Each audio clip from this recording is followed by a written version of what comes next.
Je m'appelle Moussaga Lucienne. Pour ma première grossesse, j'ai accouché par césarienne. Les médecins m'ont recommandé d'attendre un peu avant de tomber à nouveau enceinte. C'est ainsi que mon mari et moi avions décidé d'opter pour le planning familial à travers la méthode Jadel. J'ai fait 4 ans avant de décider d'arrêter et d'avoir un autre enfant. 2 mois après avoir arrêté le planning familial, je suis à nouveau tombée enceinte. Le planning familial permet d'espacer les naissances et est une bonne chose. L'espacement des naissances donne non seulement la possibilité à la femme de mieux prendre soin de son corps, mais aussi de mener des activités génératrices de revenus. Des histoires de vie, comme celle de Lucienne Onsagan, il y en a de plus en plus au Bénin. Elles ont été rendues possibles grâce à la mise en œuvre des fonds de solidarité prioritaire FSP Muskoka. Grâce au FFM, de nets progrès pour l'accès à la planification familiale ont été réalisés dans les 11 pays cibles.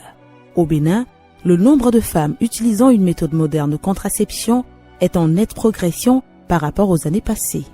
Les contraceptifs acquis en 2015 par les différents partenaires dans l'UNFPA représentent 1,2 million de couples années protection CAP qui permettront d'éviter plus de 127 000 grossesses non désirées contre 75 000 en 2014, près de 64 000 naissances non désirées contre 37 000 en 2014, près de 46 000 avortements clandestins contre 27 000 en 2014 et 316 décès maternels contre 192 en 2014. À Soava, une commune lagunaire du sud Bénin, c'est une idée très originale qu'a trouvée l'ONG OSV Jordan pour approcher la santé de la reproduction des populations. Il s'agit d'une barque motorisée dont la construction a été financée par l'UNFPA grâce au fonds français Muskoka.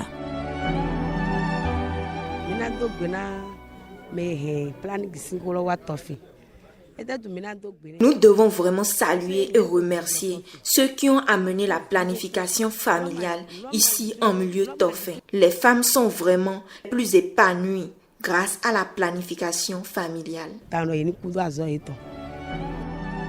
Des actions ont été menées à l'endroit de la zone sanitaire pour qu'on puisse intensifier nos interventions en matière de santé au niveau de cette commune.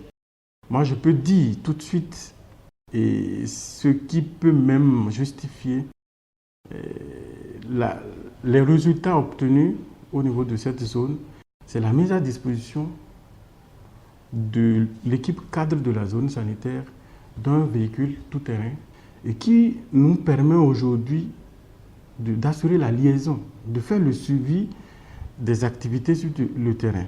Les FFM ont permis aux agents chargés de la gestion UNFPA, UNICEF, OMS et AFD de travailler de façon complémentaire et synergique en appui au ministère de la Santé et au ministère en charge des Affaires sociales. Nombreuses sont encore les populations fragiles qui espèrent être impactées par les actions salvatrices initiées grâce au fonds français Muskoka.